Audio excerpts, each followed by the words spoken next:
মধ্যপ্রাচ্যে চলমান উত্তেজনার মধ্যে চীনের কাছ থেকে অ্যান্টিশিপ ক্ষেপণাস্ত্র কেনার দ্বার প্রান্তে রয়েছে ইরান।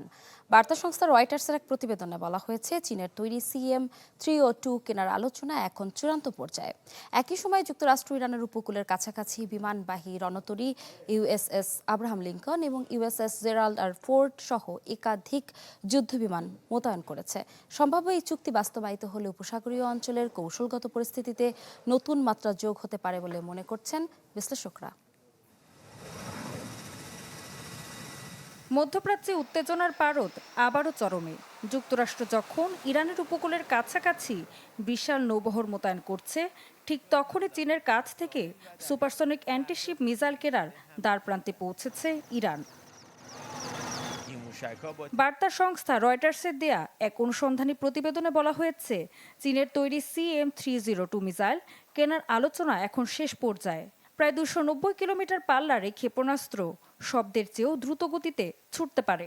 সমুদ্রপৃষ্ঠের খুব কাছ দিয়ে উড়ে শত্রুপক্ষের রাডার এড়িয়ে লক্ষ্যবস্তুতে আঘাত হানতেও সক্ষম। এটা মোতায়েন করা হলে হয়ে উঠতে পারে সবচেয়ে বড় গেম চেঞ্জার, এমনটাই রয়টার্সকে বলছেন সামরিক বিশ্লেষকরা। চীনের রাষ্ট্রায়ত্ত প্রতিরক্ষা প্রতিষ্ঠান China aerospace science and industry corporation এই মিসাইলকে বিশ্বের সেরা অ্যান্টিশিপ অস্ত্রগুলোর একটি হিসেবে বাজারজাত করে থাকে। এটি জাহাজ, বিমান কিংবা স্থলভিত্তিক মোবাইল লঞ্চার সব মাধ্যমেই উৎক্ষেপণ করা সম্ভব।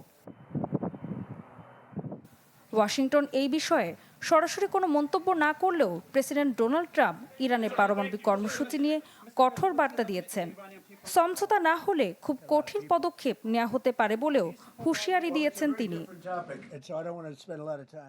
অন্যদিকে বেইজিং জানিয়েছে, সম্ভাব্য এই ক্ষেপণাস্ত্র বিক্রির বিষয়ে অবগত নয় তারা।